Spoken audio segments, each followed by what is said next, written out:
After 25, the Christian dating pool seems even smaller. Comes this good-looking man, looks good on paper, but still married on paper. Redemption story, or run, girl, run.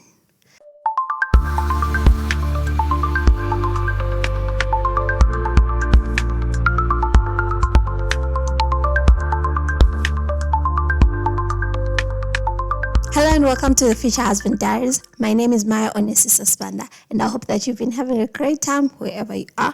And for the woman who's been journaling with us, who's been healing with us, and who's been praying with us, welcome back. And if you're new to the platform, I hope that you enjoy this platform, and I hope that you gain a lot of experience and you learn more as we navigate my life, your life in this dating Christian scene after 25. The Christian dating pool is something which is very, very small. Most of the times, someone was actually telling me, I saw this poster, and then I was like, I know this person. And this person was in another country. This poster was circulating of this person preaching in another country. I was like, I know them. We worked together at some point. And then I started to ask myself, how small is the Christian dating pool? And then I realized that the Christian dating pool is actually small, and it's actually made even smaller by, if you're looking at Christians, there are some Christians who say they're Christians. And then if you're really looking for a good Christian man, a man who is devoted to Christ, they are even smaller in terms of number. So then, if that is the case, as Christian women, we should really be discerning when it comes to the people that we're going to date. And then here comes this good Christian man. He ticks all the boxes, he shows up, and he knows how to lead, and he really loves the Lord. He works for the Lord. Not someone as a way of saying this person does it so that he looks good and people actually say he's a good Christian man. No, you see that this person does this wholeheartedly. But the only thing is this person is separated, not divorced. So what is it that we're going to look at? We're going to look at number one. Ask yourself, when it comes to what's the difference between separation and divorce? When it comes to separation, as people can be separated for years, you can find that this person has been separated with whomever they were married to for some years. You find this person has been separated for a few months, and maybe they don't even stay together, but then they are not really divorced in such a way that maybe they're in the process of divorcing, or they haven't filed the papers, or they're just waiting for the date. So that is how I'll classify a separated man. All of those things, that person is still separated. When that person becomes divorced, it becomes clear, the papers have been filed, clearly that person is now divorced. So I ask myself, what is it that the Bible says? So let me read what the Bible says. In Matthew 19, verse 9, it says, whoever divorces his wife except for sexual immorality and marries another commits adultery. So that's from Matthew 19, verse 9. So it made me ask, okay, so Jesus is saying whoever divorces his wife except for sexual immorality marries another commits adultery.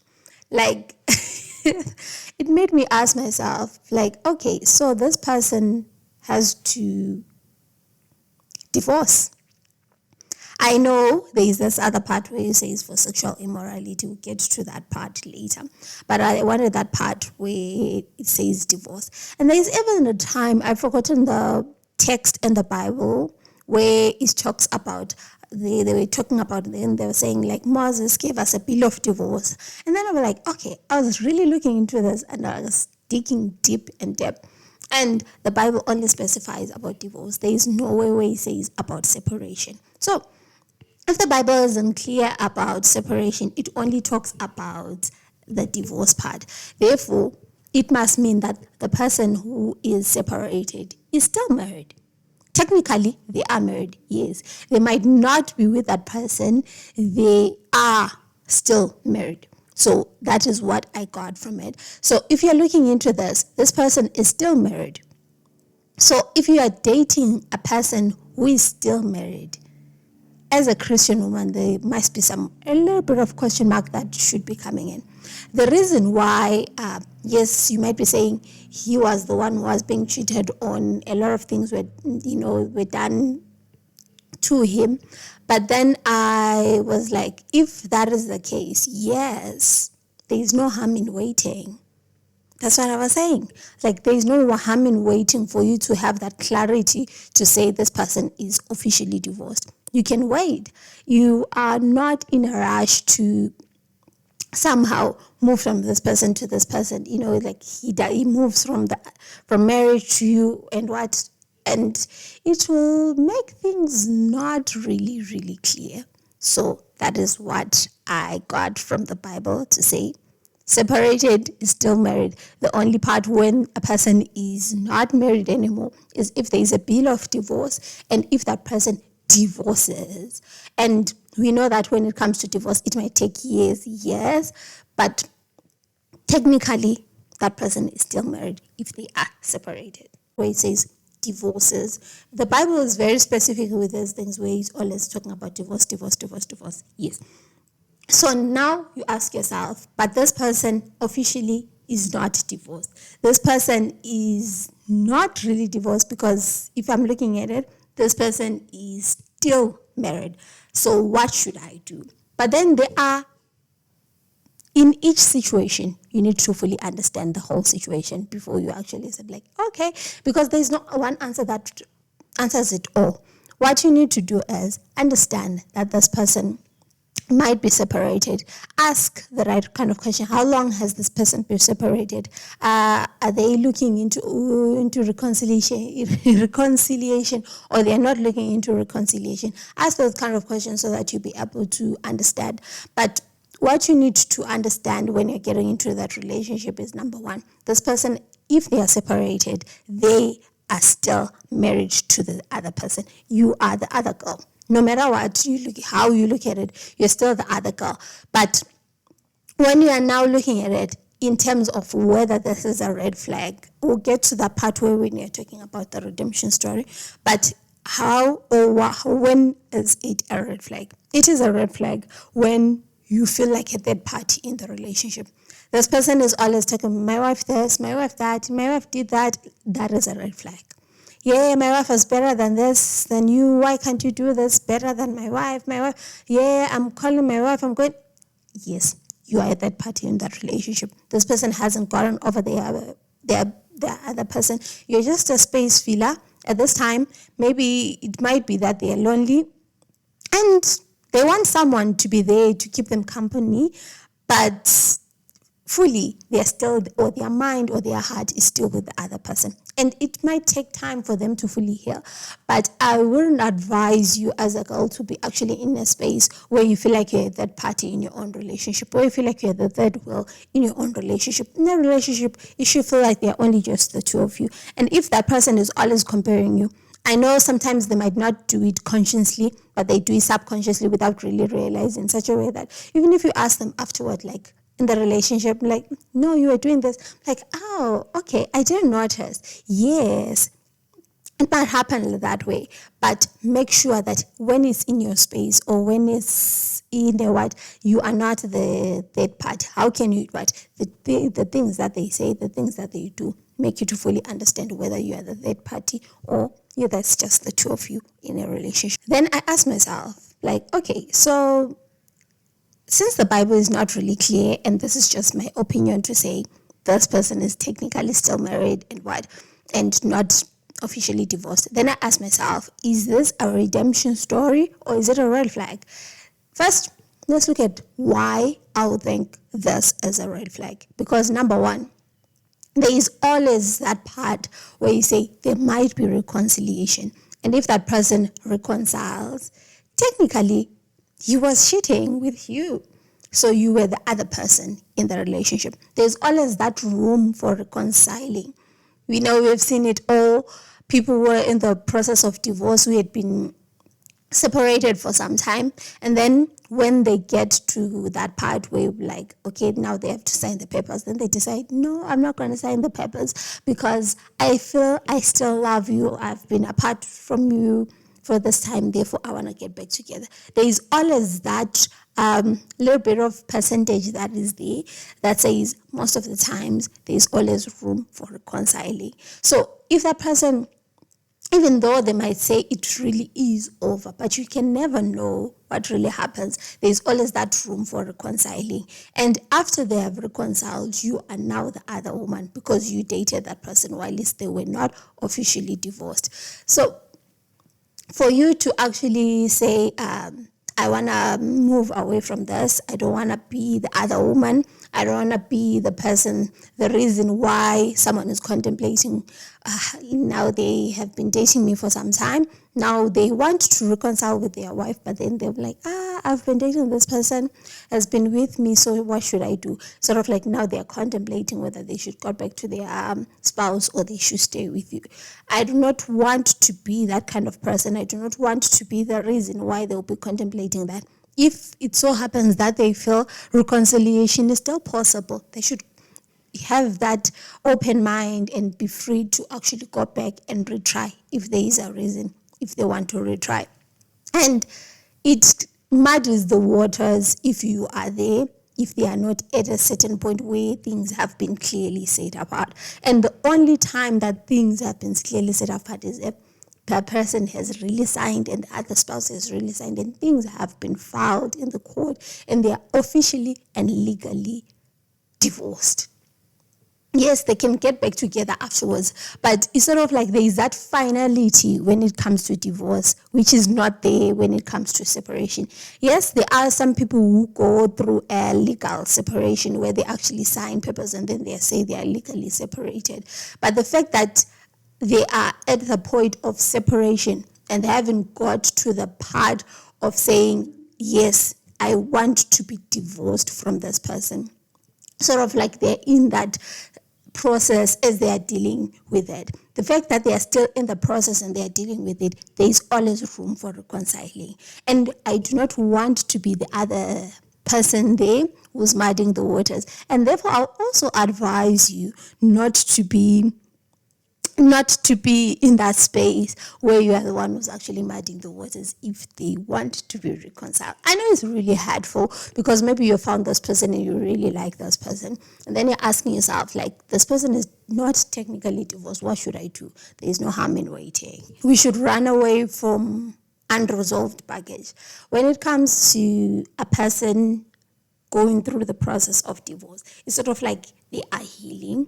It's the same thing when a person is coming out of a relationship, right? It's actually worse for from a marriage standpoint than from a relationship standpoint. You know how it is, how you feel if you break up with someone, and it might take years, it might take months for you to actually heal and be the best version of yourself. Imagine if this person has been married and they went through the process of getting married, signing, and looking at their relationship in a different aspect. Because when that person was making a vow to that person, when that person was getting married to this person, what is it that they did? They made this. It's only a vow. It looks like it's a vow on paper, and all these other things is a vow before God. But they changed their future, the way they look at their future. They changed before, whenever they were looking at their future, they were looking at themselves only as the person who, like, I'm going to do this, I'm going to do this. But their future from then onwards was always we're going to do this. So for that relationship to end, it's sort of like breaking their future plans that they had with this person.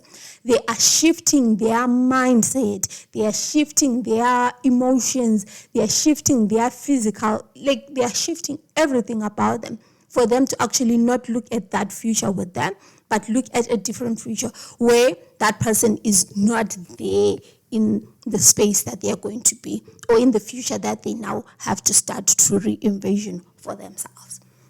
So that takes time, and it brings about baggage, and it brings about a lot of things that that person has to relearn, and a lot of things that that person has to unlearn, and a lot of things that that person has to sort of like shift their mindset to actually have a different kind of future. So it will take time for that person to actually heal, and you coming in right after and in that space while they're still trying to find themselves, while they're still trying to heal themselves, is you are going to be some kind of rebound person. They might not really say it, but baggage will still come about. You might date for a few years, but there is always that one thing. Maybe you do something that reminds them of the ex-wife. You do something that reminds them of what the other person did. You say something, and that person just clearly shuts down because you remind them so much of their previous wife or current wife, yes, of the current wife that they actually have. And with all of that, you do not need to come into a space where that person still has baggage. Let that person heal. If that person is for you, there is no need for you to rush and get into be like, okay, if I don't get into this relationship with this person while they're still separated, what if they divorce and then I wait for them to officially divorce and then they date this person, then they marry this person? If that person is for you, girl, what is it that is going to happen? That person is not going to just jump into another space with another person. So we need to not do things out of fear, like, what if this person, right? Like, what if, no. Calmly do things the right way. Wait for that person to fully heal and to not have any baggage so that it doesn't come into your relationship and makes your relationship sour. And if you date someone who has baggage, I know I've dated people with baggage before and who have been hurt by previous relationship. It's really hard because they're always comparing you to that person. It's sort of like that person is the standard. Like, oh, she used to do it better. Why can't you do this? It's sort of like they're trying to mold you into that person. So let that person heal. Let them not have the baggage that they actually have, and therefore start on a fresh, clean slate, and you will not be affected anymore.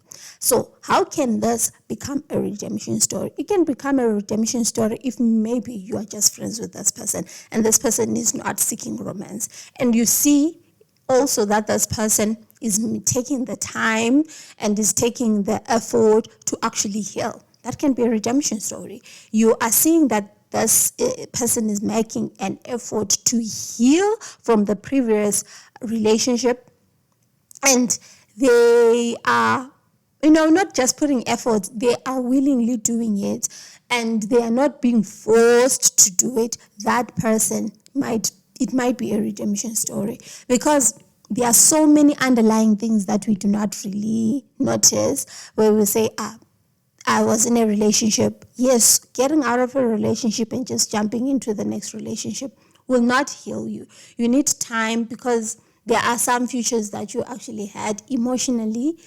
You were thinking about this emotionally.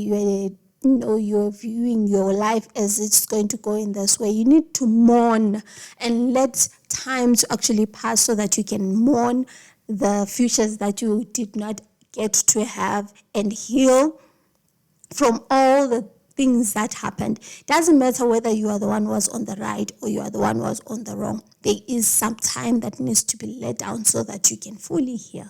So dating a separated person, yes, it might look like a redemption story, but it is a red flag. You should run away from that. Maybe if you want to be there for this person, be a friend, be available, and be there for them, but do not pursue romance in any kind of way. It can also be a redemption story in this way. It can be a redemption story if there is something hindering that person from getting a divorce, then it can be a redemption story.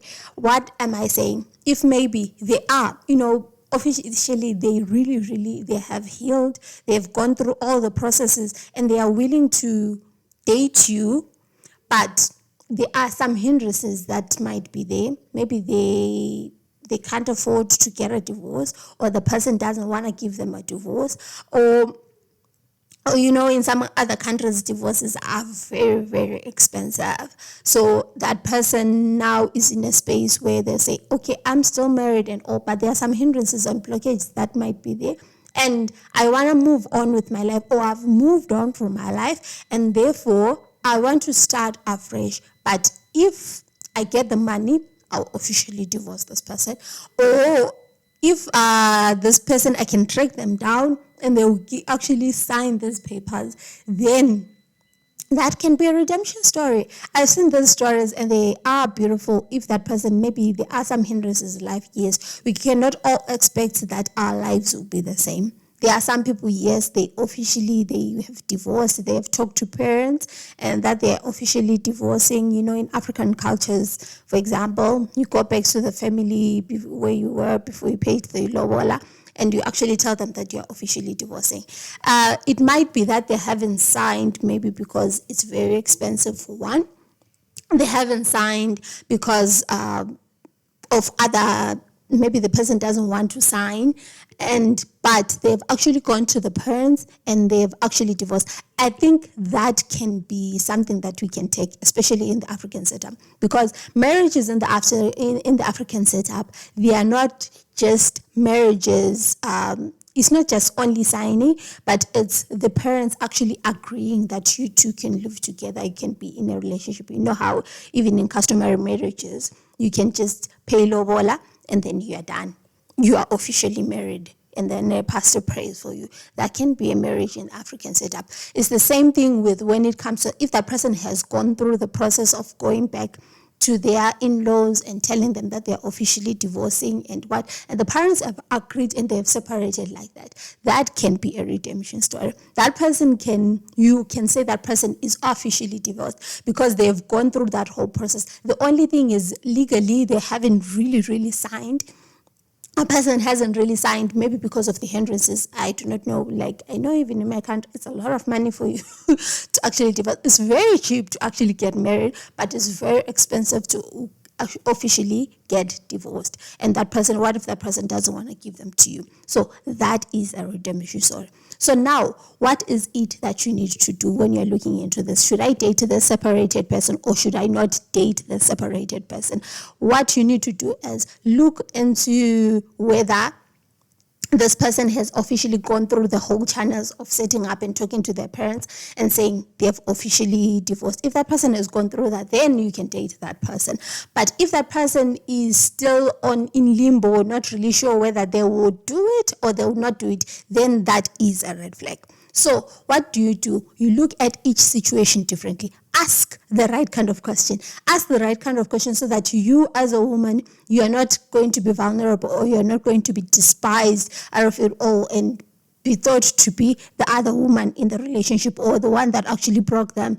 But you need to ask those questions. Officially know which standpoint, and each relationship is different. Not every relationship is going to be the same, or you say, or you have a blanket answer and be like, this one is okay. No, you need to look into each and every situation differently and understand that this really works for me or this doesn't really work for me. So I will say, ask the right kind of question. And the question that you should ask, I even wrote them down, like the kind of questions that you can ask. Maybe someone is telling you that officially they are separated and they are not really divorced. The questions that you can ask can be, why did the marriage end? I understand their marriage was between just the two of them, but you need to fully understand so that you understand where or why you are getting into the space. And when you're getting into the space, you need to understand why this person ended their relationship so you can see whether you can enter or you cannot enter. Because you might find that you ask a person like, why did this marriage end? And this person like, just difference of opinion. And then afterwards you find out, no, these people are actually fighting about whether should have a throw pillow or not have a throw pillow. That person can actually be reconciled with that person. They're just taking a break or maybe they're just having a fight. So understand fully so that you can make a decision to see whether this marriage truly has ended or this marriage truly hasn't ended.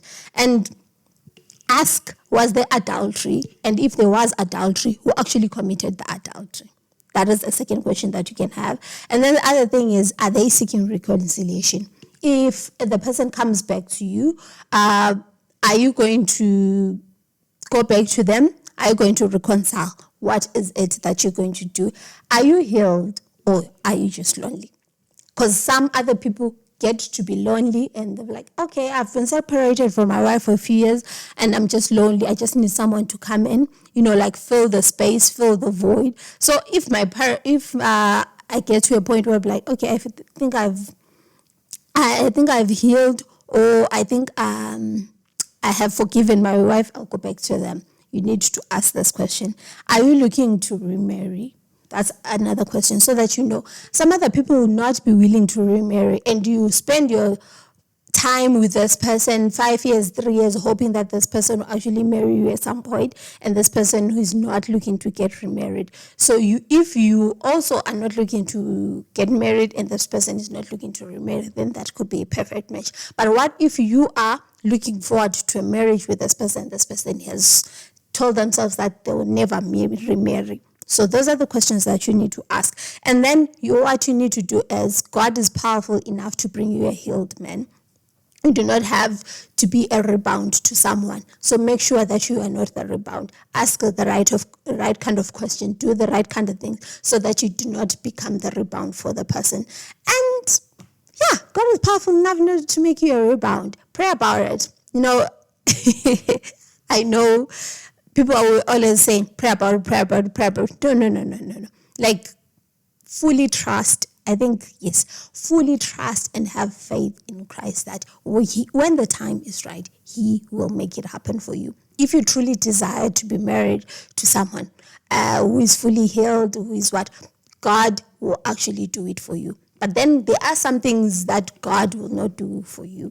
God will not go and ask a person, ask the right kind of question, be able to discern whether this relationship is for you or not for you. God will not do that. What you need to do is pray about it, ask for discernment, ask for wisdom so that you make the right kind of decision when it comes to who you'll date in your life or who will not date in your life. That's all that I had for you to say.